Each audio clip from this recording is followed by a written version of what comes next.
What is going on, y'all? Happy Tuesday. I am back again on my channel. Was literally just streaming before, but I'm back again. So welcome to the channel. My name is Justin, aka No Good Comics, and we are talking. This is the Omni X-Men show, so we're talking X-Men, and of course, I got to do it with my main man John, co-hosting with me. What's going on, John? I am so excited to talk about this issue number 128. Man, I was looking, man, I even texted you. It's one of the few times where I was like texting messages to you ahead of time, early on saying, oh, wow. Yep. No, it's a good point, man. It's really good issue. Cannot wait to get into 128. And the other cool thing too is that we are having two guests on tonight, as we had just recently as well over on your channel. So nice to be able to get a couple of friendly collectors in the hobby or in the community to join us. One is with us right now, right? So I'll bring him in first. His name is Morbius Comics. He was literally just on here a half hour ago, so we've been hanging out all evening long here. So Morbius, what's up, brother? What's going on? Thank you for having me, guys. Pleasure to be here with you guys. So excited. Y'all don't even know. Absolutely, man. Absolutely. Yeah. So you're not sick of me yet, Morb? A little bit. Little bit. You know, it happens. I'm kind of leaning towards John right now. That's fair. I was telling him before we went live. You know, we spend enough time together today, so now it's time for me and John to, you know, parlay a little bit. Bonding. Yeah, man. We need to bond a little bit. Dads and comics, man. Exactly. All right, so I'm going to do the show by myself tonight, and so I'm really excited because I'm just playing. Too much romance going on. Sorry. Yeah. No, so Morbius, big shout out to you. I put your information in the description below. So everybody here hanging out, watching right now, make sure you are subbed up to Morbius. He had recently just started his YouTube channel and is doing more projects over there coming up soon. So and I just checked my YouTube. I'm at 101 subscriber. I just broke 100. Hey, congratulations, bro. That's awesome, man. Good stuff. That's a huge X-Men number too, 101. So boom. 101, bro. That's true. Classic. That's true. Very cool. Oh, what? No, I said it was over here. Oh, yeah. Right. Pointing to it. And just to say now, I have your 8 top comic challenge. I have it. I'm dropping it tonight. I'm saying it right here, right now. That's what you said last night and the night before that. Listen. We already spoke on this, but I'm dropping it tonight. It's going down tonight, and it's my X-Men edition. I'm not going nowhere else. I'm staying with X-Men. All right, perfect. It's the best way to go. I feel horrible because that you dropped that, and other people are dropping their top 50 in their collection, and like almost all my best books are getting pressed, clean, and slabbed right now. I'm not going to see them for like another year. Like, okay, well, I can't hold up. I can hold up the omnibus, but I swear I own this. Just flip through the pages and show us the cover of each one. Right? That's what you got to do. It looks just as crisp and colorful. Yeah, there you go. So I want to mention we will have another guest on here, Eric, Azor's Tiger. He'll be joining us in a little bit. So we will run on with the show, and when he jumps in, we'll make sure to add him to the stream here. Want to remind everybody, well, first, hit that thumbs up. Subscribe to the channel if you're new. If you're watching this replay, thank you for taking the time to do so as we talk X-Men here, especially X-Men 128. The one thing I like to clarify is John and I, we go back and forth on each other's channels for this show. So make sure that you are subbed up to John. His information is in the description below as well. And we will be over on his channel next time. And of course, the other important reason as to why you want to follow him and make sure that you're watching each episode every week is the fact that we are doing a couple of giveaways that are coming up actually fairly soon. We are in the last month now before we wrap up this particular, I don't have it in hand, but this particular omnibus, that one that John has right there. And so when we do that, we're going to do a giveaway. So, but in order to get your name on a raffle as part of that giveaway, you have to answer some questions tonight after we go through this issue 128. We're going to ask questions about last episode. So make sure you stick around for that, because one of the things that you can win tonight is this bad boy. This is volume 2 of the Claremont series. So this could be yours as one of the giveaways. If you guess correctly the questions tonight, your name could be pulled. And then John is also going to be John's also going to be doing his. I'm going to be doing a giveaway, a mystery box, and I'm going to try to curate it because the odds of it being anybody but Magic Lasso or Jackson Roy Kirk really limited. So almost guaranteed it's probably going to be one of those two guys that get my giveaway, but who knows? So I'm going to try to curate it so people don't get stuff they've already got, stuff they hopefully can enjoy. And as Justin's mentioned several times, that omnibus is worth a ton on eBay. So even if you don't want it is. Just flip that sucker, flip it and get a book you really want. Don't remind me, John. Don't remind me. Don't encourage him, please. Don't encourage him. You can flip it right back to me. And also to mention Chet, he also is going to have a giveaway as well. I actually think I might do even a couple live giveaways like on the stream. It's going to be a party. June 22nd is going to be a party. So you guys make sure to hang out with us. It'll probably be a little longer than our average hour stream. Might go closer to the 2-hour range. So make sure you bring some popcorn and some drinks, and we'll have a good time talking X-Men. It's actually my birthday. Oh, it is and my birthday. And that, that's awesome. That is so awesome. we'll be doing it up right. Yep. Oh yeah. That's gonna be awesome. So all kinds of shenanigans going on. Oh yeah, big time. So so with all that being said, let's say a quick hello to the chat. We got 10 people hanging out with us right now. So quick hello to Missing Link, Station Brother. Good to see you. We have our good friend Beta Ray Jim also hanging out in the chat. Good to see you, Beta. Always supporting us. We appreciate that. Magic Lasso, Mr. Ryan. Hello. He says, "What's up, mutants?" I don't see any dad joke yet, so I'm sure that's coming though. Yeah. We got my man Alan Climbing Comics, who's going to be a guest next week on John's channel. For as this long show. as you're still good, Alan. Yeah, we're hoping to have you on next week. So yes, it's a big issue. That's a good issue too, man. Yeah, that's a good issue. So that'll be good. We got Jason Claiming Comics hanging out with us. I just saw Jason earlier at our other stream. So thanks for hanging out with us again, Jason. Let's see. We got Spine Ticks in the house representing. So I don't know if that's Sith Lordly or one of the other crew members, but we appreciate all of you over at Spine Ticks. You guys rock. And I know we're going to have Azor's Tiger on with us here shortly. So yes, appreciate you hanging out with us today. We got Jackson Roy Kirk in the house as well. Just talking about him earlier. Good to see you, my friend. What Spider Likes, hello, just caught you earlier on our other show as well, so appreciate you hanging out with us there too. Let's see, we got Alonzo Comics and Pops in the house. I don't know if you guys know this, I was literally on 2 streams within the past 2 hours so far. This is my 3rd stream tonight. My first stream was actually with Alonzo there over on his channel, Team Nerd Herd. We were talking about Army of Darkness, Army of the Dead, the new movie that just came out. Yeah, so we had a good conversation there. Alonzo having a really cool show, breaking down a lot of movies and shows like that. So a lot of fun. Make sure you guys check Justin, that out. I'm a little disappointed. You're down 2 streams a day. So right. you should have been on your 5th stream today. This is true. That's all I'm going to say right now. Go ahead, continue. I am pre-recording later tonight. I'm just saying. After the show does not stop. Okay, all right. I have to record my Thursday show, man. Yeah. I take it back. My fault. We got Fuzzy Dunlop in the house. What's going on, Fuzzy? All the way from the UK or from Scotland. Scotland. Hanging out with us. So it is late over there. 50% Scottish. You know that? I imagine. I didn't know that. Yeah, me either. I didn't know that either. Oh. I'm 50% Scottish. My goodness. We got X11 Bravo Comics hanging out with us as well. Appreciate you, my brother. I caught you earlier in our other chat as well. So a lot of great familiar faces here. Appreciate all of you guys. Old Wolf, we got Tony hanging out with us as well. We got Craving Cards and Comics with us tonight as well. So hopefully you guys are some X-Men fans. Because that's what we're talking tonight. So, or if not, you're gonna be able to laugh your butt off as we break it down for you. Yes, right. You will be very entertained either that's way. Our goal. Tony says, Justin, don't you have a life outside of YouTube? Yeah, it's called Instagram. Exactly. Don't start disrespecting him. Okay, that's all I do. It's only Morbius and I are allowed to disrespect. Exactly. Okay. See, guys, I didn't even know I was being disrespected until just now. No, here we are. All right, fellas. So we got through everybody on the chat. Thank you all for hanging out. Oh, and there's James, who was just on our channel. What's going on, James? Look at that t-shirt. What's good, brother? Look at this man. Swag, man. There it is. There you go. What's up? Comics for cheap t-shirt. Good stuff.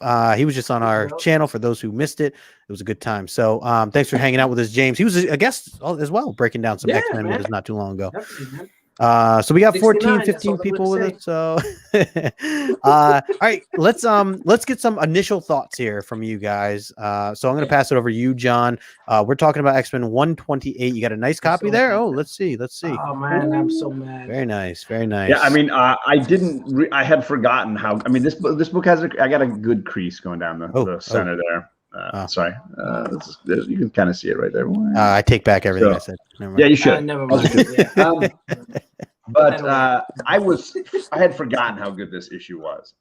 This issue, might be one of my favorites we've read since the beginning.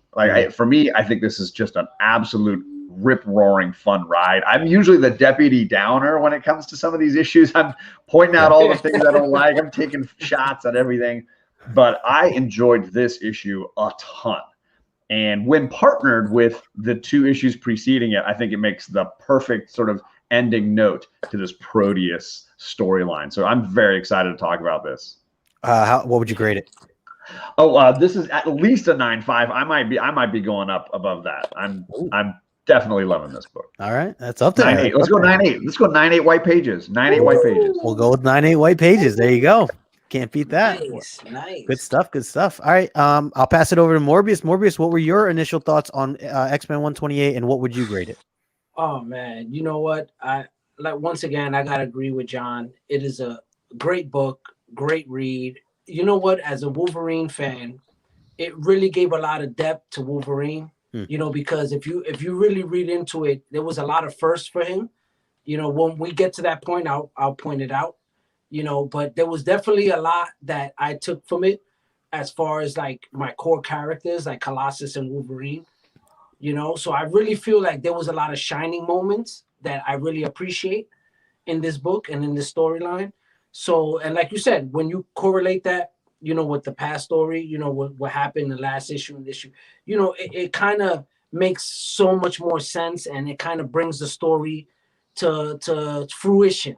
Let's just say. Definitely. You know what I mean? So I really appreciate the story. George Perez killed it. That cover, you know, it's just overall, I gotta go with a 9.8 white pages, man. You know, I gotta do it.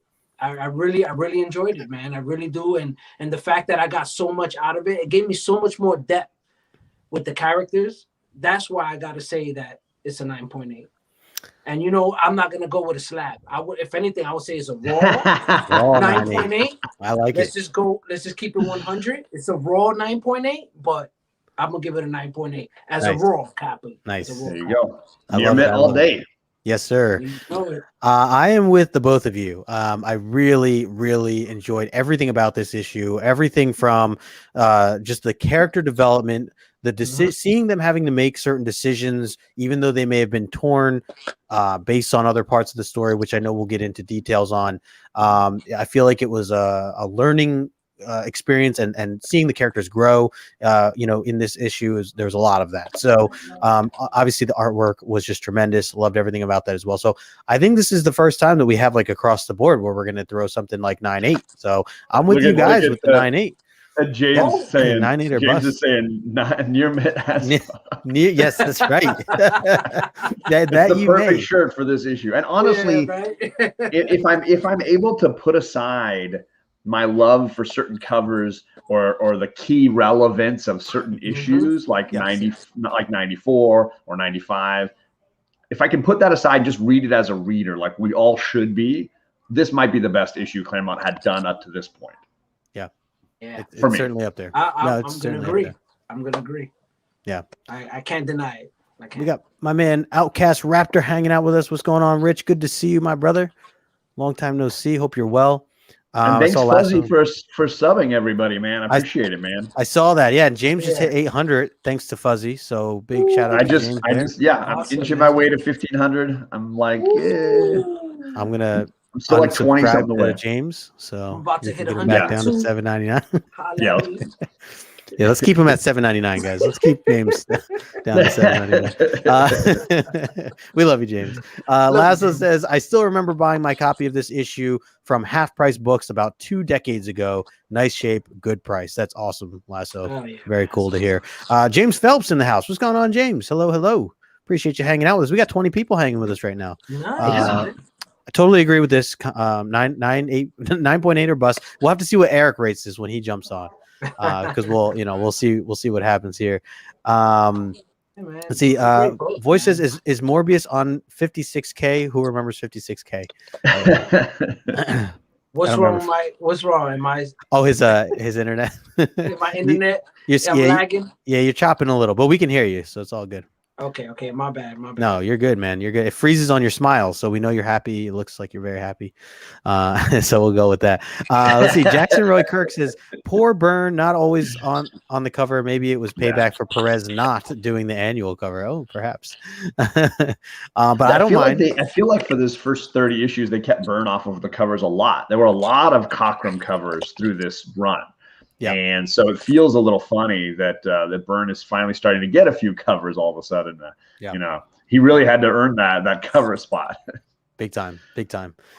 So let's dive into it. Let's bring up the slideshow here, and we'll talk a little about this first. The cover of this book. Let's get your thoughts. So, John, what do you think of this cover? I mean, I'm not a huge fan. That might be the weakest part of the entire issue for me, is that the cover's just kind of bland. Like, there's no villain. It looks like the city's falling apart. Where's Proteus? You need Proteus on this cover. Like, I wanted just a boss Proteus cover. And so it's a little bit like the X-Men are destroying the city. It looks a little bit like they're battling a city.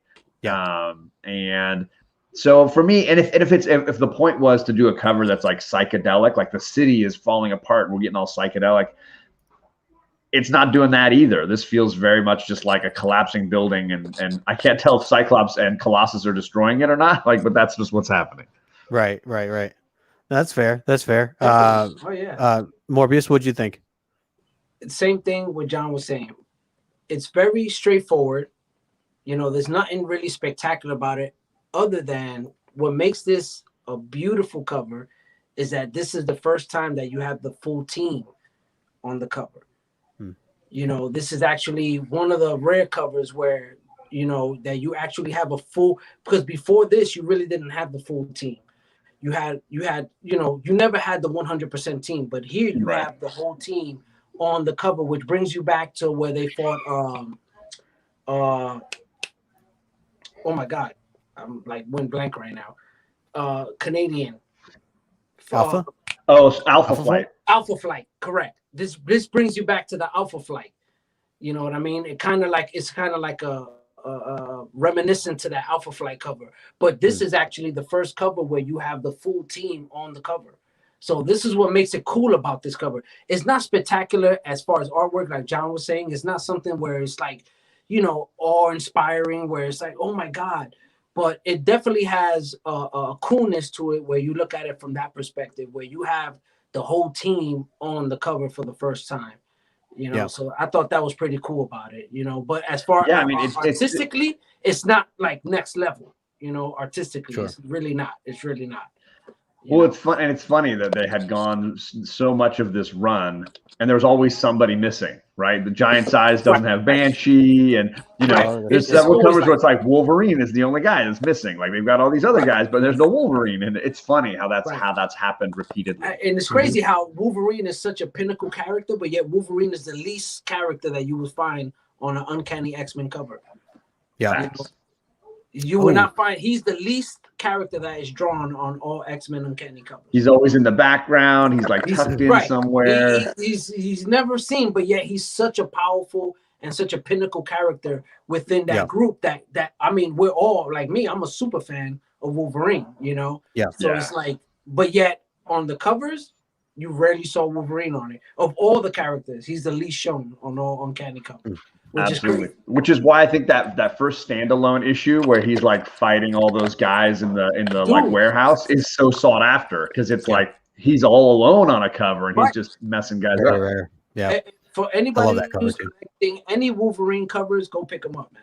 Yeah. Because those are rare. You're not gonna find too many Wolverine covers, solo Wolverine covers on Uncanny X-Men. It's true.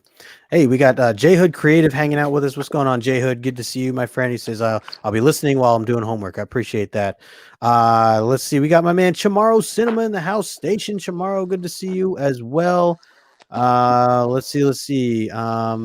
So before we go any further, I'm gonna bring on our other guests here because we got my man Azor's Tiger in the house. Oh, let me remove Manny here. Oh, WrestleMania Relax. What's going on? Eric, what's up, brother? All right, how's it going? Going good, man. Going good. How are you? All right, can you hear me? Because my connection is crazy. Yeah. Oh, yeah. Go ahead, Morb. Oh, yeah, Morb's freezing up here. Are you talking, John? Because I see you moving, but you're not. I was having my daughter help me with something. Oh, okay. Make sure. I'm like, man, is everyone's system just shutting down right now? So I disrupted the Matrix, man. Good. Yeah. Oh, yo, how you doing, Eric? Hey, I'm good, man. How's everybody? Good, man. Good. We My did starting to get into it. My LCS homie, how's it going? Yeah, what's up, John? What's happening? Good to see you, man. You too. So, yeah, go ahead. I was saying, sorry to be late to the party, man, but I made it. No worries, bro. No worries. We were just getting into the jump of it here, so you're perfect timing. Awesome. I will add, and I said this in the beginning, but make sure that you guys are following Eric Azor's Tiger over at Spine Ticks. I put your information in the description below and your or Instagram just cruise by my LCS and follow him there. I just follow him to his house or his work or whatever. I just follow him. You see me at the spot. Exactly. I had Kate pulling this out for me because this is the book I was talking about, 133, which is in the next omnibus. Yes. This is I didn't realize how popular this issue was because it's like Logan for the first time kind of like owning a cover. His little standalone. So I don't think they say anything on the cover on the slab about it, but like I remember hunting this book down and having to like find it in a decent grade because I wanted that cover. Yeah. Which number was that? Was that 121? 133. 133. Got it. Yeah. It's a nice 8.0. We got Morbius got the black box. We don't see you, Morb. I don't know if you can hear us. Can you hear us at all? Having some technical difficulty. They say that that's the first issue where the healing power is hinted. Oh, really? Yeah. Yeah, they don't mention any of that on here. But of course, it's a Byrne cover, Byrne and Austin cover. Oh yeah, classic. Have you all watched the what is it? The MODOK? Have you caught the MODOK? I haven't tried it yet. Okay, not yet. Put it like this: there's a lot of Easter eggs in MODOK, which is hilarious, dude. Nice. Like for everything Marvel, everything. So I'm gonna hint it. It's something key to that cover. So when you're watching the show, I'll be looking something for key it. to that cover right there. Yeah. Fuzzy says that 133 slab is prettier than my wife. Don't let her hear it. Don't let her hear it. Shout out everyone in the chat. Yes, we got we got everybody's hanging with us right now. We appreciate everybody here hanging out. Climate Comics says deja vu or something changed in the Matrix. Yeah, exactly. So we were just getting into the cover here. I think Morbius will jump back in when he gets connected and everything. But we'll keep it going. So with that, let me bring this back up here. So we were just talking a little bit about the cover. What are your initial thoughts of this cover, Eric? Oh man, the cover is crazy, dude. It's like it shows Proteus warping reality. Yeah, which was so awesome because they played right into the artwork on it. You could tell they had fun with this one. You know, they were probably able to let loose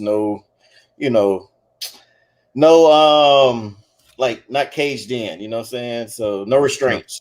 Restraints. Yeah, there's no real rules, right? You can just make buildings twist however you want. Yeah, agree. Pretty much this whole issue too. The whole issue. Totally. That's what I liked about last issue too, just seeing how they started to, twist and turn, and you didn't know what you were gonna get. So right. I'm with you there. And I have to say, like, you guys know me, I always say this every episode, but I try to think about if I saw this when I'm walking, if I was, growing up at this time and saw this right on the shelf, would this be something I'm interested in or not? I definitely think this would pique my interest in terms of like what's going on. Cause you see the team, John, like you said, it looks like they are the ones kind of destroying the city. And unless you read it, you won't know that they, in a way, they kind of are attacking parts of the city, but really to protect, the people. The city is attacking them. Right, exactly. And if you don't know, or if you didn't read this yet, then you wouldn't know, or if you didn't read the issues beforehand. So, I do like it. I do like that style of it. I agree with what James said before. It is a little noisy. Obviously a lot of things going on. You don't necessarily quite recognize it from far away like you do some of the other ones that we've talked about. So from an art standpoint, it's probably not the best, but either way, I mean, I like that it does tie in and is relevant to the story, which I know, John, we've talked about, where some of these covers just have nothing to do with, or they don't necessarily tell the right story compared to what's in the book. Absolutely. Yeah. So, let's dive in. Oh, and real quick, Eric, what would you grade this issue overall? Just what were your initial thoughts on this thing? Oh man, like a CGC grade? Yeah. So I give it a 9.8, man. I enjoyed this issue, dude. We went across the wait, did you even know we went across the board? We all said 9.8. Oh, awesome.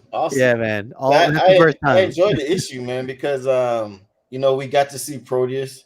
Yeah. And he was No Holds Barred. This is back when he was evil. And just to see how it uncovered, and they actually stated that he was one of the strongest villains they faced, and it was action packed too. So I enjoyed this issue. Totally. I enjoyed this issue. Cool. Yeah, you get everything. All right, well, let's dive into it a little bit. And like I said, I'll keep an eye out for Morbius when he jumps back in with us. So this is kind of where we start. Is we get the mother, father, husband, wife, son reunion. A little bit of everybody. I didn't know what to call him or this father, or the son, because he's technically the son now. Awkward is what you call it. Yeah, exactly.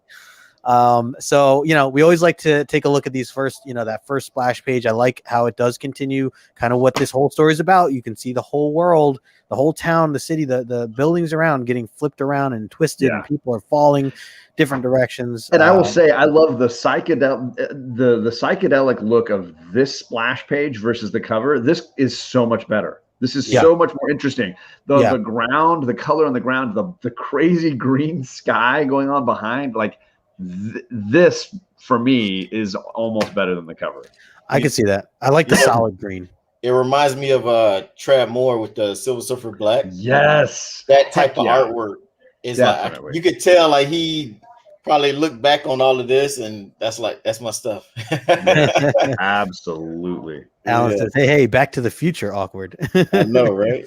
It is. Yeah, no, I'm with you guys. I definitely like the style of this. Jackson Roy. That's right there. The poster that's right behind me. I mean, that one. There you go. The one that's always behind me. Yeah. So yeah, definitely digging this, kind of setting up the stage for, what we had just experienced from last time, as the city's in trouble. So we're jumping into this, and there are some crazy things going on right off the bat. It jumps right into the action.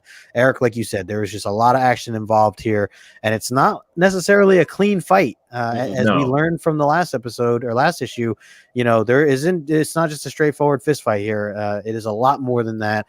And, so essentially, Proteus has turned the city into, as you can see on the right, the bees. This is where Storm was trying to create the winds, and he turned her winds into, attacking bees, essentially. On the left, you see the one woman there. She's getting flipped around. The bricks are starting to flip around. We saw the last issue, Storm get punched in the face by the ground.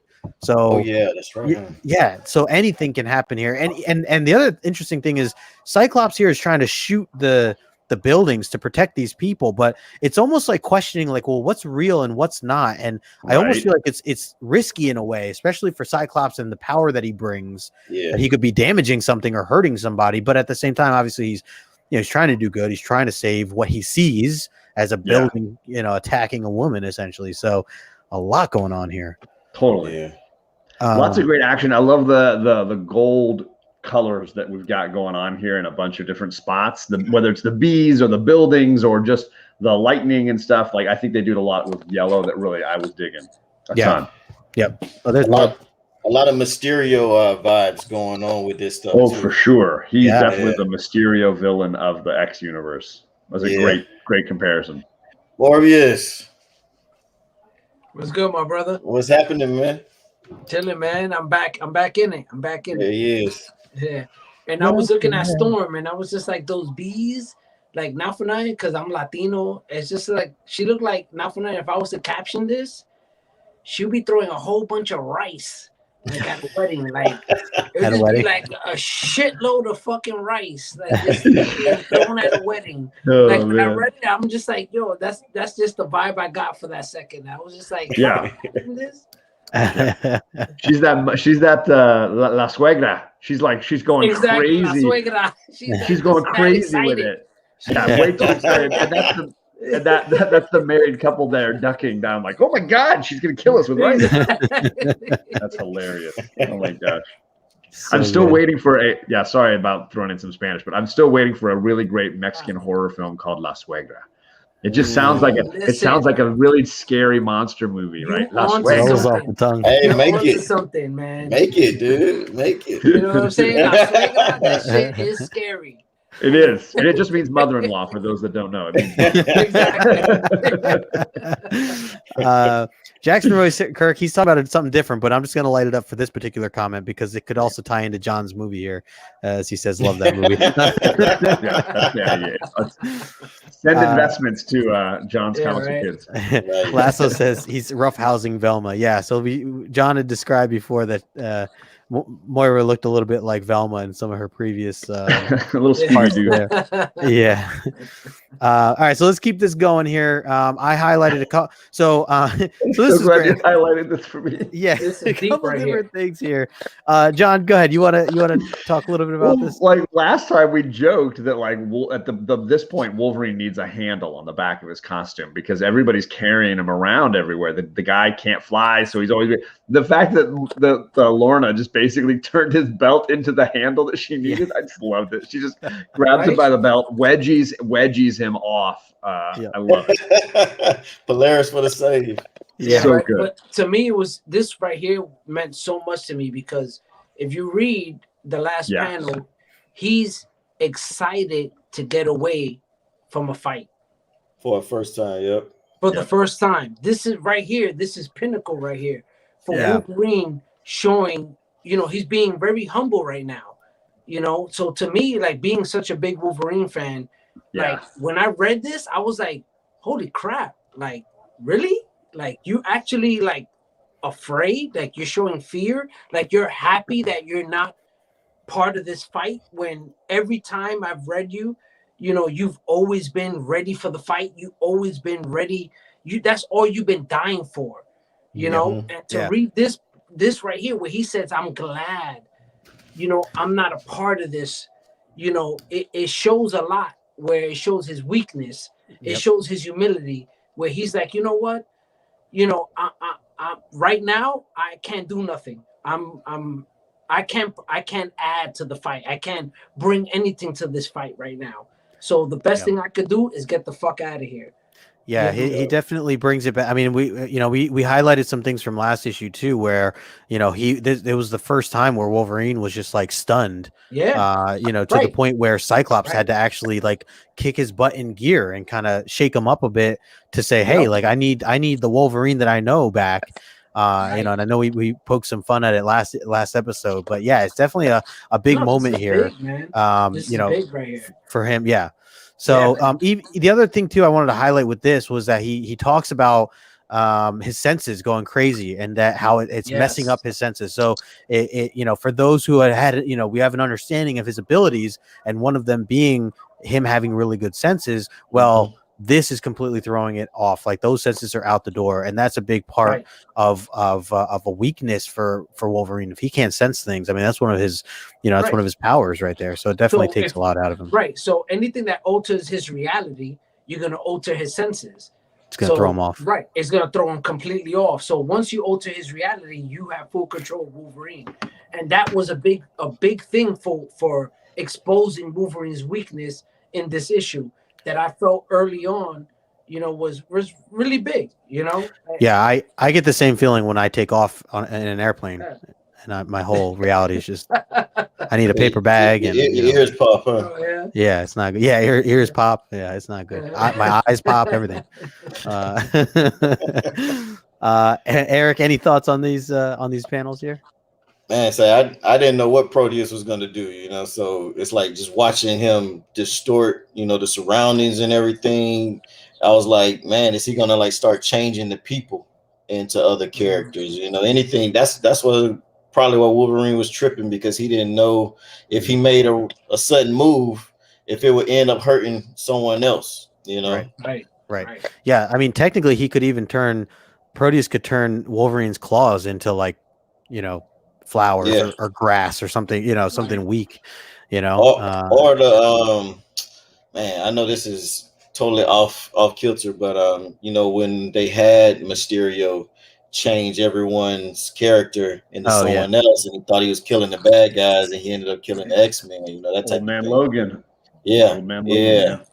So it's like all of these, they did their homework, man, for all the future stuff. And that's why I'm loving, reading the old, books with you guys, because it shows you where they might have gotten certain things from, So this issue contains a lot, man. It contains a lot. Oh, yeah. Good points. Heavy, Good points. Heavy. So we'll jump into this next one here. So I skipped a little bit of the flashbacks because, they do. There's a ton of it. Yeah, there's a full page and a half. So I did leave that one little bit there. I did like that panel at the top left where you can kind of see the many faces of who Proteus has taken over so far. Yeah. So, I feel like a lot of it probably could have been told with just that one panel, but they did go in detail with a lot of stuff. So kind of skip that over. Just want to get forward here with some of the other things. So love Proteus's look here, being in the form of his dad, I guess, essentially, but those eyes creep me out, man. Super. And yet the use of pink again, which I think the color work in all of these issues has been so strong, and the use of purples and pinks have been like really cool. And so I'm digging the pink eyes, like freaking out. And then of course right under that you have that underlit version where it's like everything is pink except for the white highlights. Like that's an awesome panel. Yeah, bonkers cool.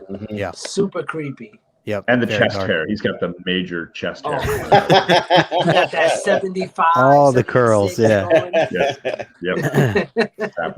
And so he turns Moira into an elephant. I thought that was an interesting choice. But he won't fix her goddamn hairdo. Like, come on, man. I mean, at least cut her some slack and get rid of the hair. But no, the hair's got to stay. I feel like he clearly put thought into that, right? Because I mean, he changed everything about her except the hair. Maybe he's like, you know what? You're gonna stay looking like Velma. I'm gonna make her as ugly as I possibly can. He was digging the style.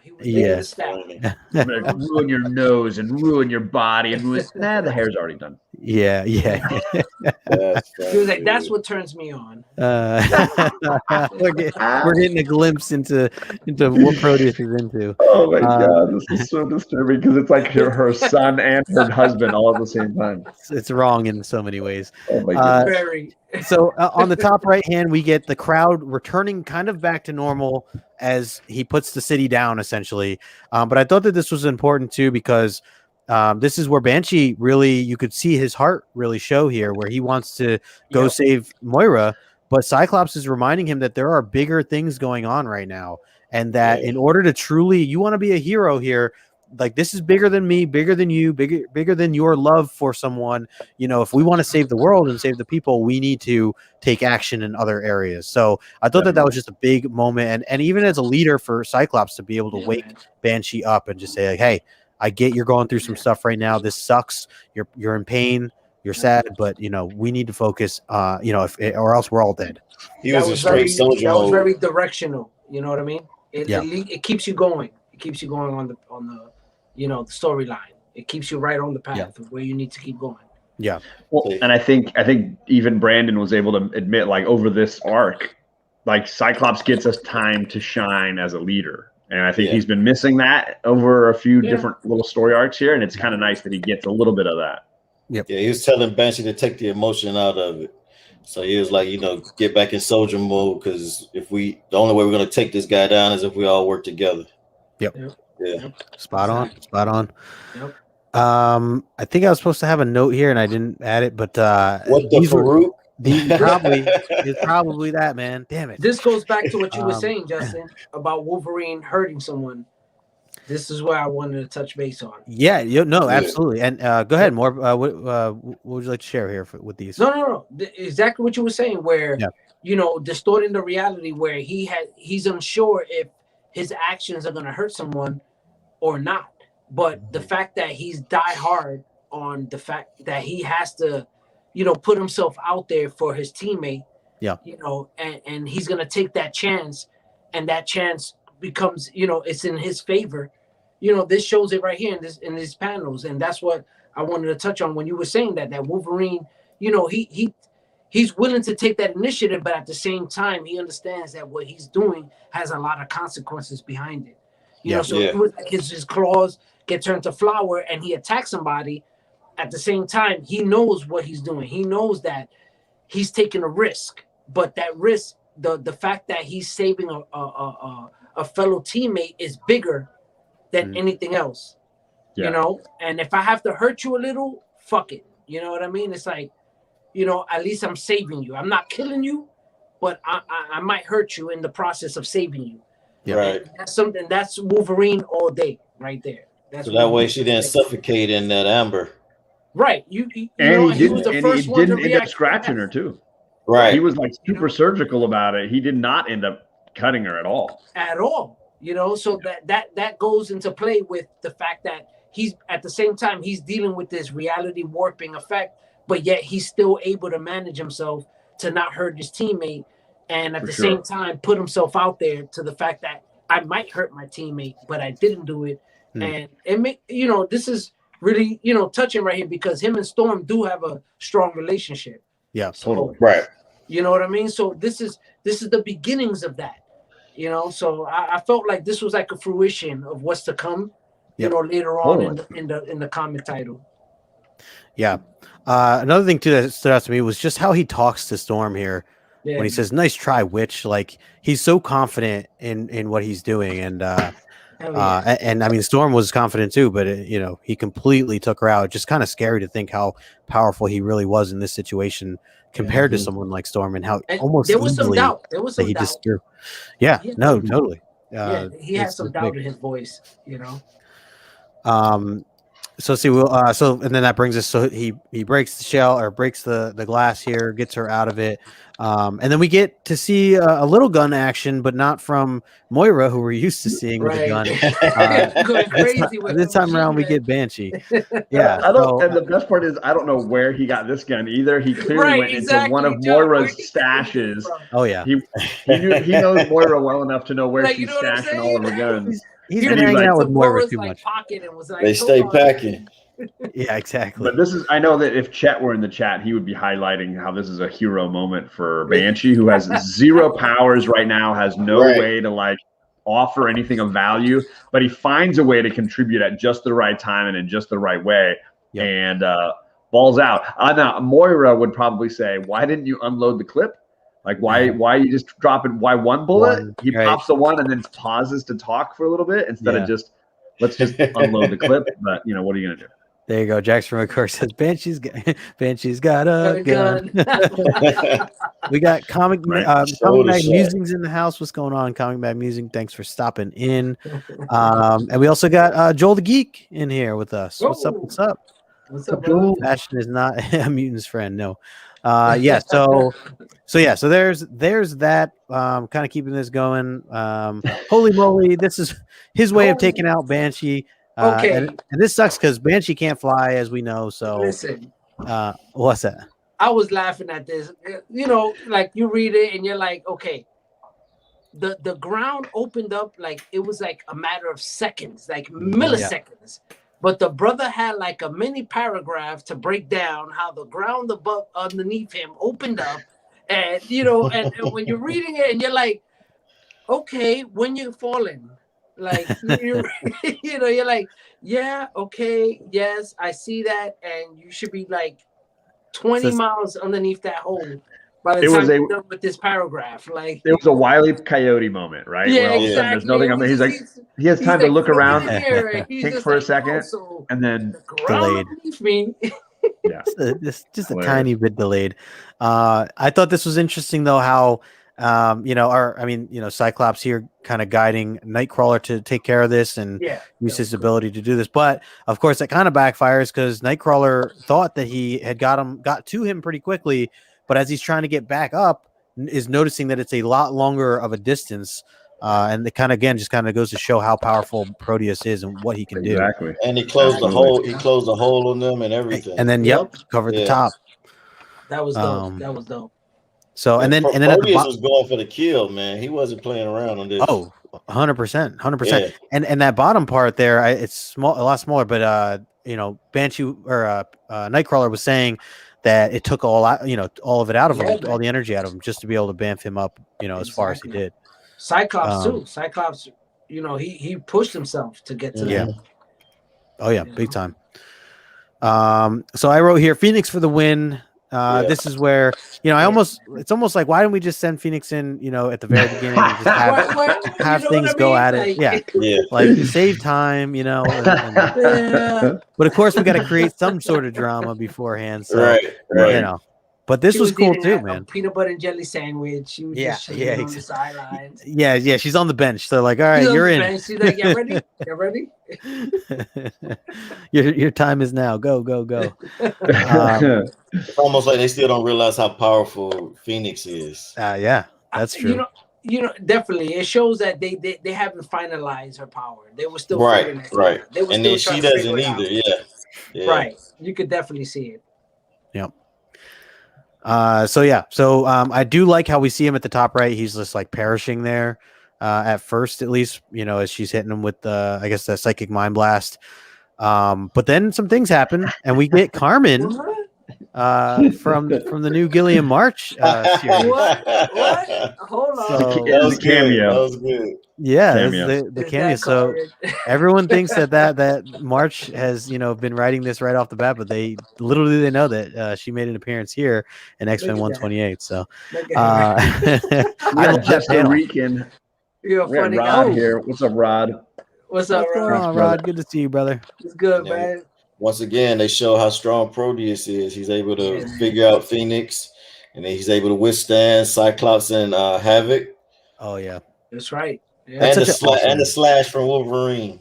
Oh, the slash from Wolverine. I love it. He just gets in there, and the second he sees him harm Jean, it's like all bets are off now. I'm in. Right. I see an opening. I'm going to take it. Which is funny because then it's like he goes immediately to help the girls and doesn't finish him off either. Like nobody's finishing this guy off. Where's the finishing move? Mr. Steal Your Girl. He's talking to Cyclops like, really, bro? You're not gonna go save your girl, dude? Well, I just love that panel. I love seeing the brothers there, hitting them from both angles. Yeah. And he's essentially like, you just think this is it. Like there's no, between him getting cut up with Wolverine, getting shot before that by Banshee, like, and he's just getting worn out, as that's what, Cyclops' plan was, is like, hey, we got to wear this guy out as much as we can. This was a great way to go about it. Unfortunately, he wiggles his way out of it again, as you can see. That he stop somebody stop there's where the Faruqian is. I knew it was somewhere there. So this was like he just completely dissolves and then makes a move. Now I'm not as familiar with, and maybe some of you guys can break this down for me, but I'm not as familiar with the abilities that the Summers brothers have. And he kind of explains it here, but so they essentially, if I'm understanding this right, they can handle each other's damage. Is that yes they can't damage each other. They can't. It's not going to affect them the same way as it was someone else. What they think of it in terms of this too, like clothing, their suits. They could rip them apart. They could tear their clothes apart, but they can't touch their flesh. Like for some their reason, powers have like a genetic signature. Right. It's the same with Cyclops. He can close his eyelids and not blast his eyelids off, right? And it's the same genetic response from the other. Now they can certainly like feel it, but it's not anywhere near the impact it would have on anybody else who wasn't genetically related. Like John, they like cancel each other out almost. You can totally, and they do this in other comics too. There's several comics where this happens. I remember in Extinction Agenda, they did it as an X Factor cover. Extinction Agenda was exactly where they broke it down. My question is though, what about Vulcan? You all think it'll be the same thing with Vulcan, or Vulcan would be the exception to the rule? Or can they shoot their dad? They could probably shoot their dad. No, I think Extinction Agenda, what John said, was where that is the breakdown. That is where the story explains to you where they canceled each other out. Yeah. Where they cannot harm each other. So anybody who hasn't read Extinction Agenda, go read Extinction Agenda, because it will break it down exactly where Havoc and Cyclops cannot hurt each other genetically. Then they can't. They'll tear their clothes off, everything off, but their flesh will be normal. They'll feel it, like John said, but they're not dying. Anthony here, Comics Are Great, says they can actually make each other stronger. Right. And that to be interesting. Well, that's where they took the storyline further later on in the years. But okay, gotcha. Right. That's not in the beginning of Extinction Agenda at all. Right. But later on, they started saying that they would help each other out. They could extend each other's power and lifespan. But that's just a whole nother recon and. Gotcha. Yeah. Well, I like this the way he's like shooting up to the mountain on this like slab of ground essentially. Yeah. That was awesome. Yeah, while everyone else is kind of standing, and then you can see on the left here, Wolverine carrying Moira.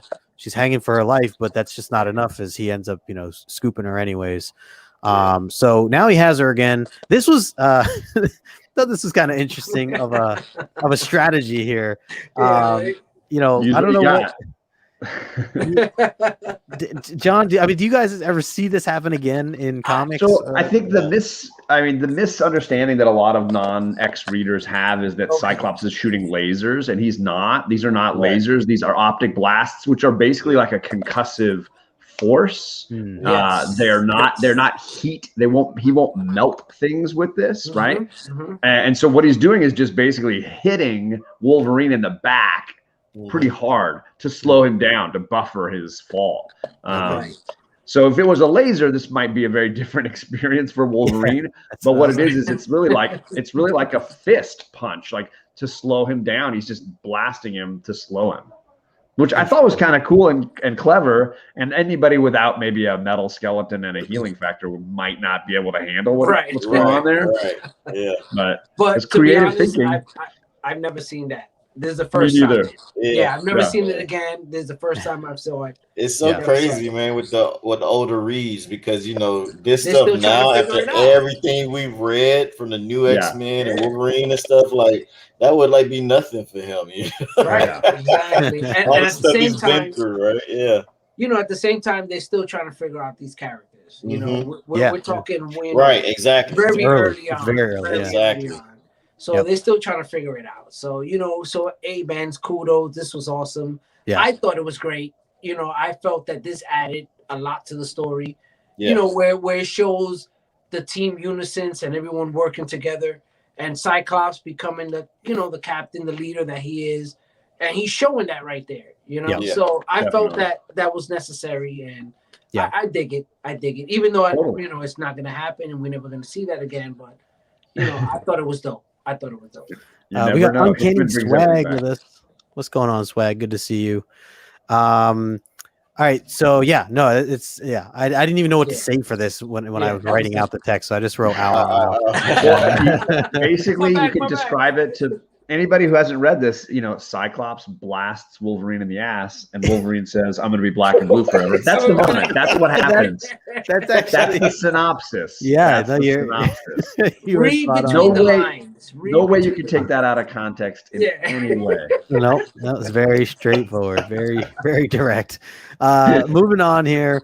So this is where we get towards the end of this issue, and really just some powerful moments as we see Proteus now. He's all worn out. I love how you see just how worn that body is, and that's what he's looking. He's looking for the next person now to take over, because that's, as we learned, his only way. He needs to keep feeding off people, and so Moira here is going to be the next person. But of course, there's some villain dialogue beforehand.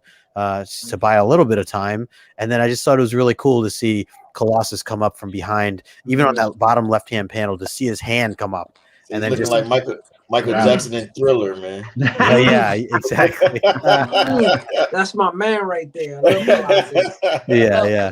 Hey, have you guys seen that movie Fallen with Denzel Washington and John Goodman? Yeah, heck yeah. Remember the bad guy was jumping from body to body? Yes, That's what this reminded me of with Proteus, you know? Great, so I was like, okay, they're trying to get him further out so he can't like just jump into someone unless it's one of us. Right. You know? Right. Yeah, and then even this, he had a little bit of a trick for Colossus here as he starts to throw up some wins from the ground. You know, and he struggles for a little bit here. You see Colossus, you know, with his hands up on the bottom right hand corner. But these next couple panels are really cool. Seeing this, amazing. And we talk a lot about the burn line work, the detail line work. And these pages where Colossus comes into play, and of course what you were just showing, where you're seeing Proteus's cragged face, all of this detail work with the flames and the energies and the whatever magnetic fields that are happening here, it is phenomenal. That would be a variant cover in today's time. Yes, right there with Colossus, right? That's the second print right there. So dope. That's the second print. That is 1 in 25 incentive right there.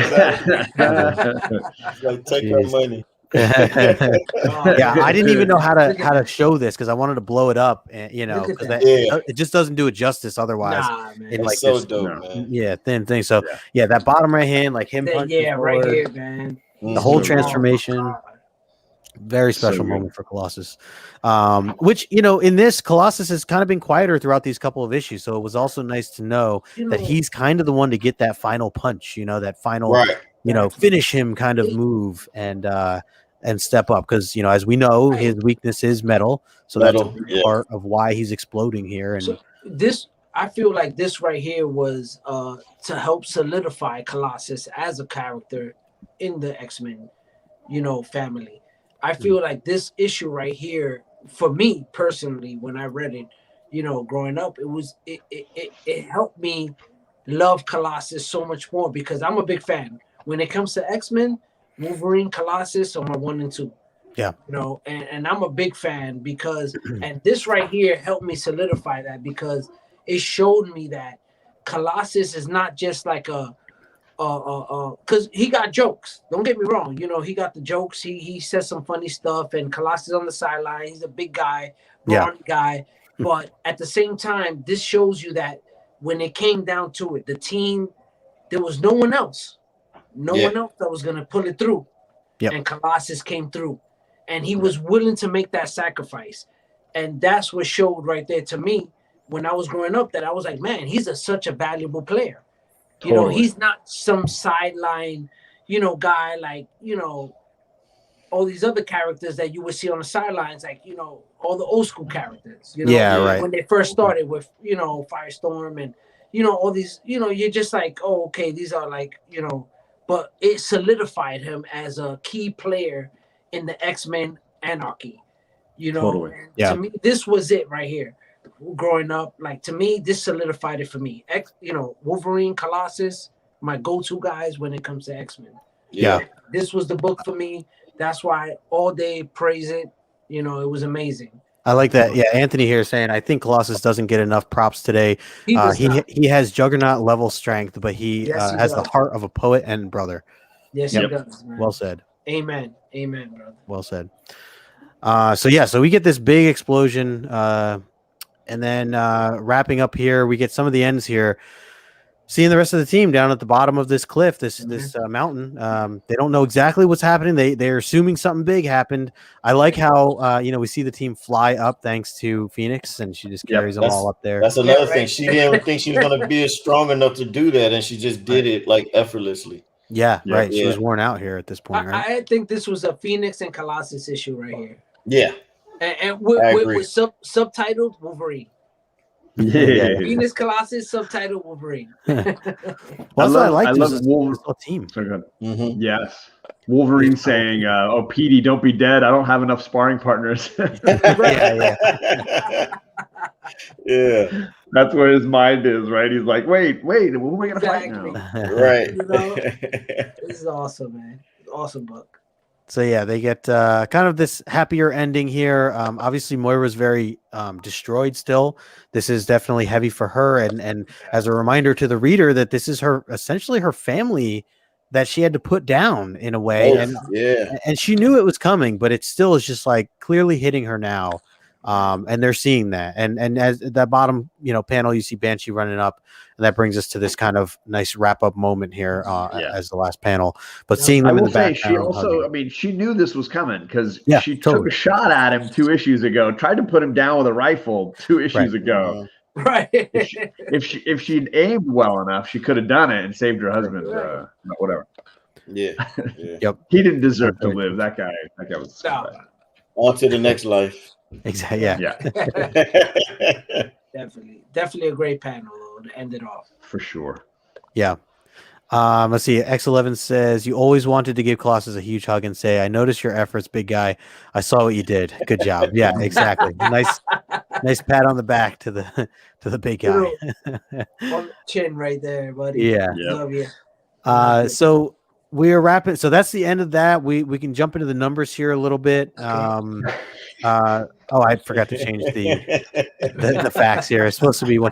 Yeah. So Wolverine gets a wedgie. That is the key. The key element. Saying it says that on the slab. I think it says it right on the slab. It's probably on the slab. Yeah, I would definitely. I mean, I don't have a slab copy, so I don't know. But. Yeah, I don't have a slab copy. It's somewhere over here. I don't know where the fuck is that, but I check my post. It's on my in the run. Yeah, add it to your notes there. Morbius said this is his first time getting a wedgie. I did, also just, obviously mention that this is the conclusion of Proteus' storyline. Didn't really have much other information on the issue, in terms of like a backstory or any special key elements. But I don't know if we ever see Joe McTaggart again. So this might be the death of Joe McTaggart. I don't know. I think you're right. I don't remember if we ever see his ass again. I don't think we do. Ashes. He's ashes now. Yeah. Good riddance to him. So here are some numbers here. 9.8 right now it's going for $325. This is again based on Go Collect. This is the last sale was in April of 2021. So 325. I just glanced at it recently, and of course there are $500 to $600 that people are asking for. Not that it's necessarily going for that, but so 325. The 9.6 is going for 130. So 2.5, about 2.5 times. Yeah. So this is it's a good. I mean, if you're looking for the 9.8, it's a good issue to. It was just a fun issue. So I mean, it's special to me in terms of just how much we enjoyed this issue. Obviously, we all graded it a 9.8 across the board. So, but the good stuff's on the inside. So when you slap it, you can't read it. You can't read it. That's right. You can't read it. Find a way to read it. Yeah, there you go. I'll help you out with cracking it. Or you get two. You get two. You get a slab copy and you get a reader's copy. That's exactly. Right. But you can't tell Chet. Don't tell Chet. Don't tell Chet. Yeah, where is Omni? Yeah, where is Chet? Yeah, what the hell? He's working out. He's got to make up for the fact that he skipped last week. Oh yeah. Okay. He's that's right. And I keep torturing him with all my pizza pictures, so I know he's working out extra just from looking at my pizza posts. So this has a 9.8. There's a total of 194 that are out there right now. 9.6, 323. So there's a good amount of these out there. 9.4, there's 278 out there, and the numbers continue. So nice. Good amount. Definitely easy copy to get, in terms of if you're looking for a decently high grade. They are out there. They are affordable. But that's I think that's all I have for the slides. We wrapped that up. Albert, what is up? Hey, we got my man Albert. Loves comics. What's going on? Albert says this was one of my favorite X-Men issues. Moira suffering is next level. I'm glad that I was able to join tonight. Yeah, Albert, great seeing you, man. Albert, salute to you, man. Albert was catching a lot of the real quick. Yeah. This Saturday, we're not hanging out because you're going to the con. What con? This Saturday coming up. What con are you talking about? I'm not going to con. You're not going to con? Which one? Terrificon? Terrificon is not till August. No. Like you're going to like 5 cons. Which con you going to this Saturday? I don't. I'm not going to. If anyone's watching right now, this guy right here above me is like insane. Okay, he's on every day, 5 times a day. He is dropping videos. This guy right here, like, I love him so much. It's just like I love him and I'm sick of him because I see him every day on my YouTube. I see him every time I turn on my phone. I see Justin's face. What he's really saying. Justin's face. He's saying save some for other people. Save I'm some. starting to get a crush. That's what I'm saying. I was so confused. I have to just say, I'm like, I was nervous. Like, wait, is there a con that we have? Is we there have a con going on? Exactly. Justin was like, wait a minute. I didn't buy no tickets. On the con this I didn't buy Saturday? no tickets. Yeah. Nah, no. man, I had to fuck around. I had to do it all day. John, love you. Azores, love you. Wait. We're not. Wait. We still got a show trivia, man. We're doing trivia. Morbius, where you going, bro? No, come on, man. You're damn right. That's why you pulled the college joke out on you. That's what I was wondering. I was like, where is this coming from? Come on, baby. Let's go. He's acting like he's leaving right now. What's going on? He's saying his goodbye, man. We're just warming up here. Let's go. All right. So as we mentioned at the beginning of the episode, we got a whole other aspect of this show here where we are talking about the questions from last episode. And we have a couple things that you can win. Oh. So you could get in the raffle for this bad boy right here if you answer the question. If you're the first correct person to answer these next 4 questions that we have, you could get your name entered in the raffle for when we do raffle these off, which is in June 22nd. So that's my raffle. And then also you get 2 points if you're first, and that'll be entered for John's raffle. For his mystery box that he's doing. You get 2 points for that, or you get 1 point if you are second. So make sure that even if you see the answer already up there, type in the answer anyways, or copy and paste whoever else answered it, because you can still get a point to potentially get into his raffle. And then on top of that, we are looking for comedy points. So if you guys have a sarcastic answer of some sort, make sure that you put that there in the chat as well. Morbius, Azores, you guys can't answer these, so I know, man. Sit tight. We just canceled ourselves. I'd say Morbius looks like he's getting ready to answer all the questions. You cannot. I guess you're not allowed to answer. Man, I was ready. Do not answer. I was ready to go. Let's do this. All right, so we are gonna send this over. John, we'll kick this off with you first with the first question. Yeah. So my last week's issue had to do with had to do with the X-Men team a little bit fractured, fighting amongst themselves, and it all started because Cyclops was trying to get them out of the funk they were in, specifically Wolverine. But so Cyclops did 2 things. There were 2 actions that he did to sort of start the fighting among the team. What 2 things did he do? Nice.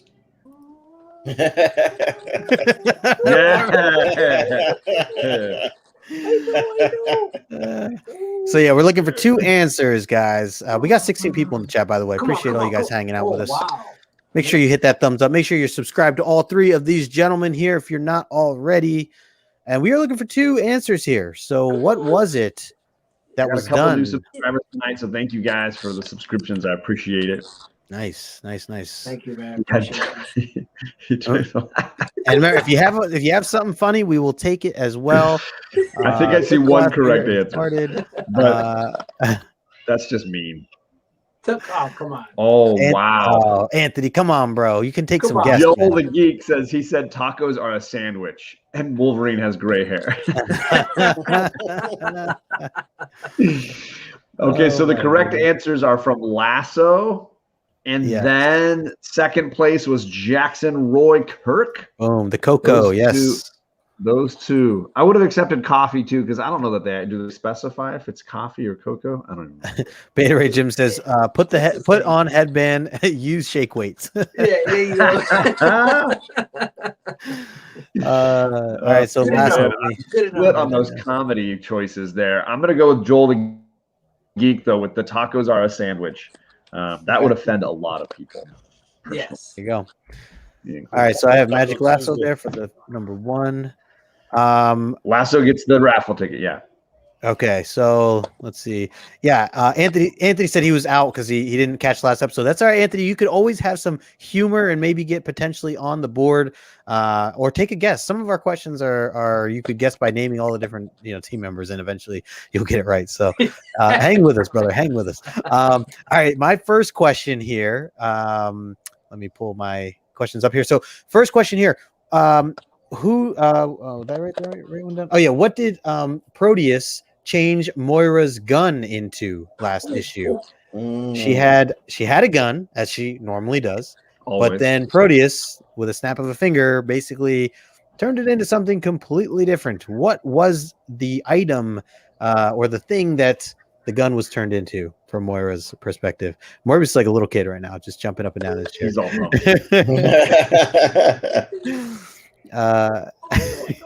Anthony says a vibrator. No. Oh my god. Yeah, my wife. Avocado toast. A kazoo. Oh my god. Okay, Hilarious. I see the answers here. Let me just confirm. So I have Jackson Roy Kirk first with Snake. Yep, And that's then what I got. I have Lasso second with Nake, and then corrected to Snake. So we'll give you that as well. He was able to get 2 answers in time. It's pretty good. Amazing. He's got the fast internet. Yeah. Comics are great. I don't know how I beat. You don't got my answer. Wi-Fi. Right? The vibrator. Yeah. Comics are great. Gets the comedy point. I don't even There know. you go. There we go. See, Anthony, you're on the board, my friend. It's just done. On the board. It's just done. Although there are some avocado toast is funny. Albert, just a little late on it, but good pick. Black and Decker. Oh my goodness, you guys, y'all are great. Go ahead, John. What's your next question? My last question is: Proteus also tried to stop Cyclops from hurting him. What did he change the optic blast into?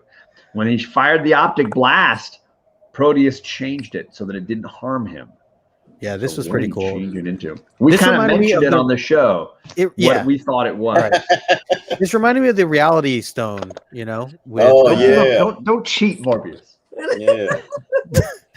Reality Stone. That's true. Yeah, now, I just told about the Justin bubbles, before we went live that I would be willing to accept both answers, and because they don't specifically say in the story. Yeah. And I could look at it and see flowers or butterflies. So Albert Loves Comics is getting the raffle ticket and the 2 points. Brother. Because you could totally look at those drawings and say that they're flowers or that they're butterflies. Nice. No, I agree. I think they're butterflies, but I'm willing to look at. Guys, they're butterflies. Yeah. I agree though that it's close. So I'm gonna. So Albert, I think might be your first time on the board. First raffle ticket. Get him in there. Very nice. Congrats. What are you taking for your second then? The second was Jackson Roy Kirk Butterflies. Okay. Yeah, I said I would before we went live. I said I'll accept either answer because they don't say in the book. They do not say, "Oh, I changed them into butterflies." Yeah, they like flowers. They don't say, but Craven says Spider-Man 300. There's a little one. Tony's saying birds. Nacho, that means that Cyclops is throwing some fire. Yeah. The door to an extra dimensional door to the Fortnite universe, Anthony says. Wow. Jesus Christ. We got all right, I'm gonna do comics are great again. He's putting in that time now. He's putting in the time. Yeah, that's a strong answer. There you go, Anthony. On the board again for a point in John's raffle. Nicely done. Nicely done. All right, we got one last question here, and this is mine. I'm just looking for a first and last name. I need both. First and last name. What is the name of the lady that was changing her tire on the side of the road when Proteus ran into her and ended up taking her over? What was her name? I said it several times last episode. And I could only remember the first name, so even I was like, time to open that book. I don't have the last name. Of course, the same two if y'all got the last every damn time. Look at these. Wow, look at that. So just to confirm, I have Jackson Roy Kirk first. Yes. Okay, and then Lasso second. Second. No. Well done on both. So congrats to Jackson Roy Kirk as our now second overall scorecard contestant to hit 3 digits. So he just crossed over to he's got more than 100 points on the overall. I know it's Had Lasso me and on Chet Banks. up there already, though, right? Chet's at 80. Oh wow! And Lasso is at 100. He's on so many shows. That's why he's on so many shows. Yeah, you all have been pulling them on the show. This is Lasso's strategy. That's why he's been mad. Curve. Lasso and Roy Kirk are like, we're not going to go on the show. Killing it, man. Yeah, they're like, we're not going to go on the show. We're just going to be in the chat so we can get all the extra points. Exactly. And we love them just as much for it. Yes, absolutely, 100%. That's awesome. So let's see a couple other answers here. We had Joel the Geek saying Hope Summers. Very have funny. Rod who said Rod. We had Tony who said Mrs. Butterworth. Mrs. Butterworth. We got Dirk Diggler. Swag. That's good. Anthony saying someone? Question mark. Moira's 8th version. Oh yeah, all the different versions. That'd be good. I'm gonna go with Uncanny Swag on this one. I think. All right, that was funny. Yep, Dirk. Which one? The Dirk Diggler. Boom. Comedy point #1 there for you, sir. Yeah. And yes, Lasso, that's correct. You are on the show at 1:30. That's going to be in 2. He waited to the end until his winnings were secure, and then he's going to come locked it in. If it was neck and neck, he would have to cancel just so he. Yeah, could stay I'm a little sick. I'll watch it in the chat. Yeah.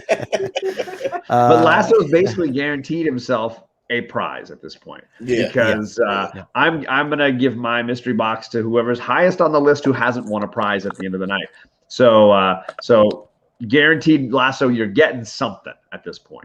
So thank you for the constant support, my man. Roy Kirk says, "Oh, is that so, Lasso? Oh, I didn't know that. Oh, of course I'll lay low. Hope he buys that." those Omnis, by the way, sell out quick, man. Yeah. They sell out quick, and then it's hard to find them after that. Yeah, or you pay a fortune. Yeah. You pay a fortune. That's Dazzler 130. Good call. It's going to be a good one. All right, guys. We those are the questions for this episode. As a reminder, we will be on John's channel next Tuesday, 9:00 Eastern, as always, as we go back and forth for each of these shows. So if you're looking to join us for issue 129, where we jump into the Dark Phoenix saga, make sure you are subbed up to John, because that's where we're kicking things off. And we're gonna have Climbing Comics, Alan, who was just in the chat. He'll be our guest for 129. It is one of my personal favorites from this John Byrne series. So obviously kicking off the Dark Phoenix saga is so big. Very excited for that. So there it is. Man. There it is. And it's blowing up like crazy right now. It is, man. Oh my gosh. I'm never going to be able to upgrade my copy, but I'm glad I got one. There it is. Beauty. I just bought another one, but it's a really low grade. But I was like, I'll take it for the price. This is clean too. Yeah. Nice, very nice. Hello, there you guys. go, Kirk saying, La Suegra, make it happen. John, we gotta work on that. I'll get to work on that script right away. Oh yeah, we got to work on that. Bravo says, "Gentlemen, Battle 66 Panda and I over here at X11B appreciate the time and effort it takes you to do this. We're proud and support you, and we appreciate you. To everyone out there, be safe. Thank you so much, Bravo. Thanks, really brother. appreciate you guys. You and Panda." Absolutely. Well, appreciate the kind words. Everybody, thanks again for hanging out. There's Climbing Comics. Yep, he'll be with us next week. So, like I said, make sure you're following John, 9:00. And then, of course, big shout out to both of our guests here tonight. Thank you so much. Azores, since he's pointing to Azores first. So, Eric, how can you do it? He's like, Azores and Morbius. Both of you fellas. We appreciate you. Eric, we know this wasn't your first time, but we appreciate you coming back again, and obviously we'll have you on again. Morbius, this was your first time on the X-Men show, so appreciate you joining us, and we'll have you on again at some point as well. So make sure, if you're watching this right now, make sure you are subbed up to these gentlemen here. The information is also in the description below, as along with their Instagram channels. So we got everything out there, man. Eric is still trying to figure out the finger touch. I finally got it. All right, guys. We appreciate all you guys hanging out with us, and we will catch you next week, John's channel for 129. So until then, we'll catch you guys later.